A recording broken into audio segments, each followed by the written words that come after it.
What is the goal of human life?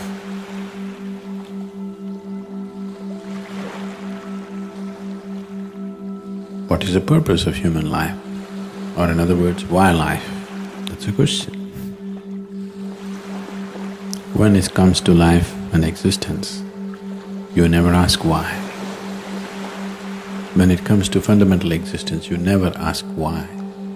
Because if you ask why, then I have to tell you a story.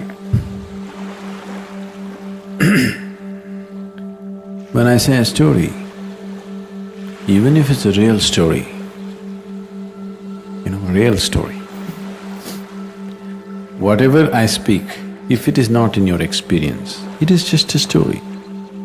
The only option that you have is either you believe me or you disbelieve me, yes? If you believe me, it doesn't get you any closer to truth. If you disbelieve me, it doesn't get you at all. So, you never ask why. Right now, you're here with life. Why such a question has come? What is the goal of life?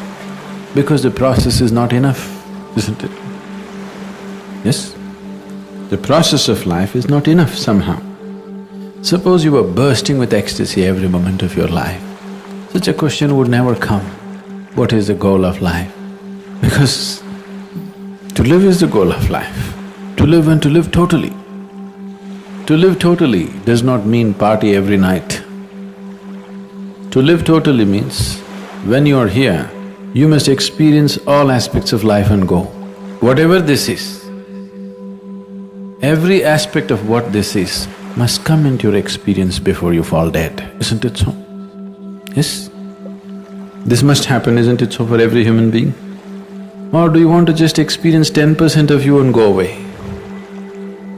You must experience what this life is totally, isn't it? Before you go, you must experience this. If you do experience that, then such questions will never arise in your mind because that's not the way existence is. Logically, your question is very correct. Okay, I'm living here, what is the goal of my life?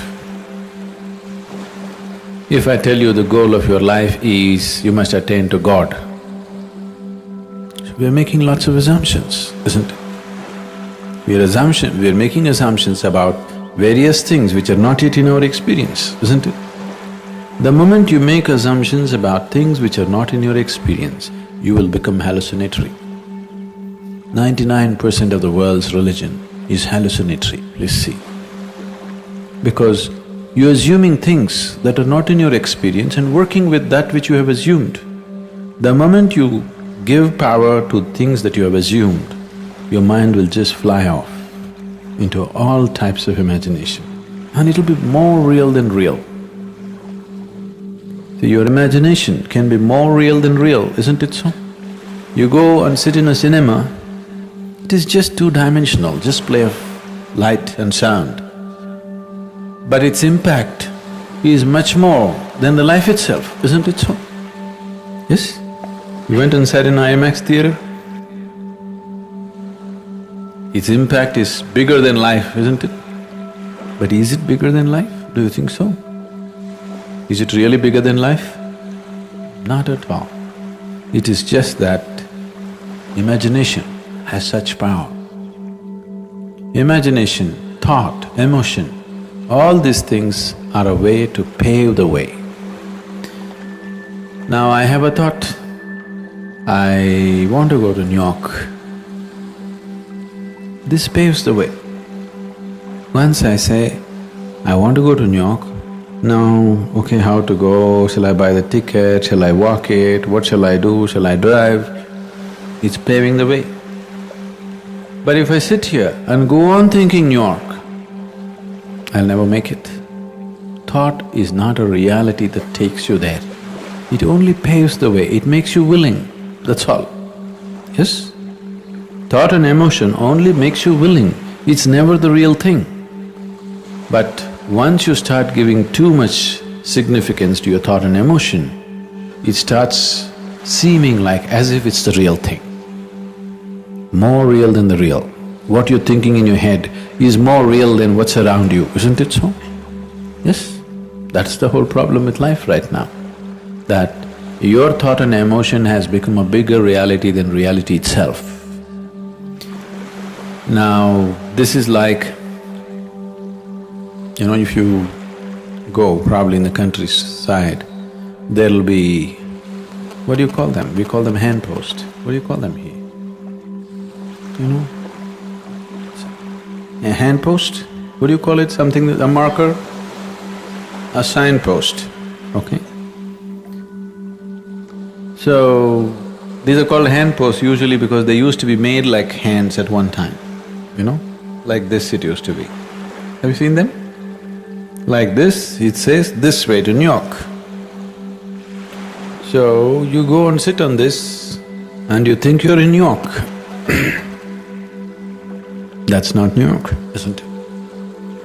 So, thought is only a signpost. It points you in the direction you want to go, but it never takes you there, it cannot take you there. But people who think it is taking them there have become hallucinatory in such a way that even reality cannot get them out.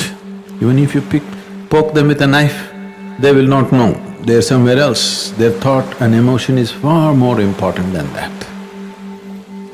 This is a scourge which has taken humanity such a big way, such a big way. And of all the type of thoughts and emotions that we generate, the religious thought and religious emotion or spiritual thought and spiritual emotion are most dangerous because they're powerful, empowered by the otherworldly. Because of that kind of power, it just rules people. It just rules people so deeply. And we can always see that some other religion that you don't belong to, what stupidity, what nonsense they're doing, but what you're doing is just never visible, isn't it? Yes? Isn't it so? Isn't it happening every day? Because once the thought and emotion becomes powerful, you start believing it. Once you start believing something which is not yet in your experience, you are a dangerous human being. Because all the conflict on the planet, even today, what's happening, though people try to project it as it is good versus evil, though people are trying to project it as good versus evil, it is not about good and evil. It is always about one man's belief versus another man's belief, isn't it so? Always between one man's belief and another man's belief. Why can't we be sincere enough to simply see whatever we do not know as we do not know? What is the problem? This is the biggest human problem. They can't see that they don't know. They have to bullshit themselves all the time. And this is not a joke. This is a terrible tragedy on the planet, isn't it? This is not a joke, this is not a simple thing. It has cost phenomenally for human life on this planet, phenomenally, and still continuing to cost. But what we think and feel is so important, isn't it? So, what is the goal? What if there is no goal? What will you do? Will you die tomorrow? Suppose there is no goal. What to do? You want to die? Isn't it wonderful? There's nowhere to go. Yes? Isn't it really great? There's nowhere to go, you don't have to work your way to heaven, you can just live here happily. No, we are going to heaven. If you're so sure you're going to heaven, what are you waiting for?